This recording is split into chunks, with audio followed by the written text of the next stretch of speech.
नमस्कार दोस्तों 18 जून 2026 सुबह लगभग 10:25 पुणे के मशहूर लोहगढ़ किले के करीब 340 फीट ऊंची खाई के किनारे 26 साल का केतन अपनी होने वाली वाइफ सिया के साथ खड़ा है। अगले 5 महीने बाद दोनों की शादी होने वाली थी। घर वाले प्री वेडिंग शूट की तैयारी में लगे हुए थे और आज दोनों उसी शूट के लिए लोकेशन देखने आए थे। केतन बिल्कुल रिलैक्स था, उसके चेहरे पर स्माइल थी क्योंकि उसे लग रहा था कि उसकी लाइफ का सबसे खूबसूरत फेज शुरू होने वाला है। लेकिन उसे बिल्कुल भी अंदाजा नहीं था कि जिस लड़की का हाथ उसने भरोसे से पकड़ा हुआ है वही लड़की पिछले कई दिनों से उसकी मौत का पूरा ब्लूप्रिंट तैयार कर चुकी है। तभी पीछे से किसी के तेज कदमों की आवाज़ आती है। केतन पलट कर कुछ समझ पाता उससे पहले उसे इतना जोरदार धक्का दिया जाता है कि उसका पूरा शरीर सीधे खाई की तरफ उड़ जाता है। नीचे गिरते वक्त उसकी सिर्फ एक चीख सुनाई देती है और फिर सब कुछ खामोश हो जाता है। ऊपर खड़े दोनों लोग कुछ सेकंड तक नीचे झांकते रहते हैं, जैसे किसी मिशन के पूरे होने का कंफर्मेशन कर रहे हों। जब उन्हें यकीन हो जाता है कि अब केतन वापस नहीं आएगा, तभी लड़का वहाँ से तेजी से निकल जाता है और लड़की अचानक जोर जोर से रोना शुरू कर देती है। चीख कर चिल्ला कर सबको बता रही होती है कि मेरे फ्रेंड्स का, मेरे होने वाले पति का पैर फिसल गया। लेकिन पुलिस की इन्वेस्टिगेशन में जो सच सामने आया उसने पूरे देश को हिला दिया, क्योंकि ये कोई एक्सीडेंट नहीं था बल्कि कई दिनों का प्लान किया गया एक कोल्ड ब्लड मर्डर था। अब सबसे बड़ा सवाल ये था कि आखिर एक लड़की जिसकी शादी सिर्फ 5 महीने बाद होने वाली थी, वो अपने ही होने वाले पति को मारना क्यों चाहती थी? अगर शादी नहीं करनी थी तो मना क्यों नहीं किया? क्या वजह सिर्फ लव अफेयर था या इसके पीछे कुछ और भी था? इस सवाल का जवाब समझने के लिए हमें इस कहानी को थोड़ा पीछे ले जाना होगा। पुणे शहर में दो ऐसे बिजनेस फैमिली रहते थे जिनकी दोस्ती कोई 1-2 साल पुरानी नहीं बल्कि लगभग 35 साल पुरानी थी। एक तरफ था गोयल परिवार और दूसरी तरफ अग्रवाल परिवार। दोनों बड़े बिजनेस घराने से थे। रियल एस्टेट, ड्राई फ्रूट्स, मसाले, करोड़ों का कारोबार, और उससे भी बड़ा था दोनों फैमिली का भरोसा। त्यौहार हो, शादी हो, बर्थडे हो या कोई फैमिली फंक्शन, दोनों परिवार हमेशा एक दूसरे के साथ दिखाई देते थे। बच्चों का बचपन भी लगभग साथ ही बीता था। इन्हीं दो परिवार में एक तरफ थी सिया और दूसरी तरफ था केतन। बचपन से दोनों एक दूसरे को जानते थे, लेकिन कभी उनके बीच ऐसा कोई रिश्ता नहीं था जिसे प्यार कहा जाए। दोनों अपनी अपनी लाइफ में बिजी थे। कॉलेज खत्म होने के बाद केतन को उसके पिता एमबीए करने के लिए अमेरिका भेज देते हैं। बॉस्टन में पढ़ाई पूरी करने के बाद जब वो वापस इंडिया आता है तो सीधे अपने पिता के बिजनेस की जिम्मेदारी संभाल लेता है। दूसरी तरफ सिया अपनी कॉलेज लाइफ एंजॉय कर रही थी। दोस्तों के साथ आउटिंग, कैफ़े, ट्रिप्स, एक बिल्कुल नॉर्मल कॉलेज स्टूडेंट की तरह उसकी लाइफ चल रही थी। लेकिन इसी दौरान उसकी लाइफ में एक ऐसा लड़का आया जिसने आगे चलकर 3 परिवार की ज़िंदगी बर्बाद कर दी। उस लड़के का नाम था चेतन चौधरी। उम्र सिर्फ 22 साल। पुणे में उसकी एक छोटी सी पेस्ट्री शॉप थी। सिया अक्सर वहाँ जाया करती थी और धीरे धीरे दोनों की बातचीत शुरू हुई। पहले सिर्फ कैजुअल फ्रेंडशिप थी, फिर चैट्स बढ़ी, कॉल्स बढ़ी और कुछ ही महीनों में दोनों एक दूसरे के काफ़ी करीब आ गए। वैसे सिया की लाइफ में इससे पहले भी एक बॉयफ्रेंड था, लेकिन साल 2025 की शुरुआत में दोनों का ब्रेकअप हो चुका था। उस ब्रेकअप के बाद सिया इमोशनली काफ़ी कमज़ोर थी और शायद यही वजह थी कि चेतन उसकी लाइफ में बहुत जल्दी अपनी जगह बना लिया। दोनों एक दूसरे को पसंद करने लगे और जल्द ही उनका रिलेशनशिप शुरू हो गया। चेतन को सिया की हर बात पता थी, यहाँ तक कि उसके पुराने रिलेशनशिप की भी। उधर दोनों की लव स्टोरी चल रही थी और इधर दोनों फैमिली के दिमाग में एक बिल्कुल अलग प्लान तैयार हो रहा था। एक दिन केतन की बुआ केतन के घर आती हैं और मजाक मजाक में ऐसी बात कह देती हैं जिसने आगे चलकर इस पूरी कहानी की दिशा बदल दी। उन्होंने केतन के घर वालों से कहा, जब इतनी अच्छी लड़की अपने ही जान पहचान वाले परिवार में है तो बाहर रिश्ता ढूंढने की क्या ज़रूरत है? सिया से बेहतर लड़की तुम्हें मिलेगी भी नहीं। बस यहीं से सब कुछ बदल गया। केतन के परिवार को ये रिश्ता पसंद आ गया। उन्हें लगा कि दोनों परिवार एक दूसरे को सालों से जानते हैं। लड़की भी अच्छी है, पढ़ी लिखी है और सबसे बड़ी बात, भरोसे का रिश्ता है। उधर सिया के घर वालों को भी इसमें कोई परेशानी नहीं थी, लेकिन एक इंसान था जिसकी राय किसी ने जानने की कोशिश ही नहीं की, और वो थी खुद सिया। सिया इस रिश्ते से खुश नहीं थी क्योंकि उसके दिल में पहले से कोई और था, लेकिन उसने खुलकर कभी अपने फैमिली के सामने ये बात नहीं रखी। शायद उसे डर था, शायद परिवार की इज्जत का प्रेशर था, या शायद उसे उम्मीद थी कि अभी शादी में बहुत वक्त है और आगे चलकर सब कुछ ठीक हो जाएगा। लेकिन उसकी ये उम्मीद उस दिन टूट गई जब रोका होने के कुछ ही दिनों बाद दोनों की सगाई तय कर दी गई। 11 फरवरी को केतन और सिया की एंगेजमेंट हो गई और उसी दिन पंडित ने शादी की तारीख भी निकाल दी, 25 नवंबर 2026। यानी अब कुछ ही महीने बचे थे और यही वो पल था जब पहली बार सिया को एहसास हुआ कि अब उसके पास टाइम बहुत कम है और अगर उसने अब कुछ भी नहीं किया तो उसकी पूरी ज़िंदगी बदल जाएगी। लेकिन उसे बिल्कुल भी अंदाज़ा नहीं था कि इस फैसले से सिर्फ उसकी नहीं बल्कि किसी और की ज़िंदगी हमेशा के लिए ख़त्म होने वाली है। सिया ने कभी खुलकर अपने घर वालों से नहीं कहा कि वो ये शादी नहीं करना चाहती। दूसरी तरफ चेतन भी जानना चाहता था कि अगर कुछ दिनों में कोई बड़ा फैसला नहीं लिया गया तो सिया हमेशा के लिए उससे दूर हो जाएगी। शुरुआत में दोनों ने कई रास्तों के बारे में सोचा। क्या घर वालों को सच बता दें, क्या शादी से इनकार कर दें, क्या भाग जाएं। लेकिन हर रास्ते का अंत उन्हें किसी बड़ी मुश्किल की तरफ ले जाता दिखाई दे रहा था। तभी दोनों के दिमाग में एक ऐसा खतरनाक आइडिया आया जिसने इस पूरी कहानी को क्राइम में बदल दिया। उन्होंने तय किया कि अगर केतन ही नहीं रहेगा तो शादी भी नहीं होगी और किसी को उन पर शक भी नहीं होगा। इसी बीच 21 मई को केतन ने सिया से कहा, चलो तुम्हें अपनी फेवरेट ट्रैकिंग स्पॉट दिखाता हूँ। दोनों पुणे के लोहगढ़ किले पहुँचते हैं। केतन बेहद एक्साइटेड था और रास्ते भर सिया को उस जगह के बारे में बताता रहा, लेकिन सिया का ध्यान कहीं और था। जैसे ही दोनों किले की ऊंचाई पर पहुंचे, उसकी नज़र सामने मौजूद गहरी खाई पर पड़ी। उसी पल उसके दिमाग में पहली बार यह ख्याल आया कि अगर किसी को यहाँ से धक्का दिया जाए तो सब लोग इसे एक हादसा ही समझेंगे। उस दिन उसने कुछ नहीं किया, दोनों वापस घर लौट आए। लेकिन अब सिया के दिमाग में वही खाई बार बार घूम रही थी। अगले कुछ दिनों तक वो लगातार चेतन से बात करती रही और दोनों ने तय किया कि केतन को इसी जगह ख़त्म करना सबसे आसान होगा।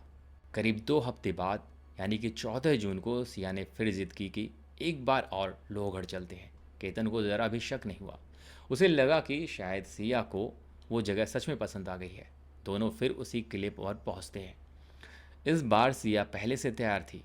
उसने भीड़ से दूर एक सुनसान जगह चुनी जहाँ कोई रेलिंग नहीं थी। बातों बातों में उसने केतन को बिल्कुल किनारे तक ले आई और अचानक पूरी ताकत से उसे धक्का दे दिया। लेकिन किस्मत को कुछ और ही मंजूर था। केतन पीछे की तरफ लड़खड़ाया, लेकिन ठीक पीछे खड़े एक पेड़ से टकरा गया। वही पेड़ उसकी ढाल बन गया और अगर वो पेड़ वहाँ नहीं होता तो शायद 14 जून को ही उसकी मौत हो जाती। केतन घबरा कर उठा और सिया की तरफ देखने लगा। कुछ सेकंड के लिए सिया भी घबरा गई, लेकिन अगले ही पल उसने झूठ बोल दिया, तुम्हारे पीछे सांप था, मैंने तुम्हें बचाने के लिए धक्का दिया। केतन ने उस पर भरोसा कर लिया। उसे जरा भी अंदाज़ा नहीं था कि वो अभी अभी मौत के इतने करीब से वापस लौटा है। लेकिन दूसरी तरफ सिया समझ चुकी थी कि अब अगली बार कोई गलती नहीं होनी चाहिए। इस बार उसे ऐसा प्लान बनाना है जहां केतन के बचने का 1% भी चांस ना हो।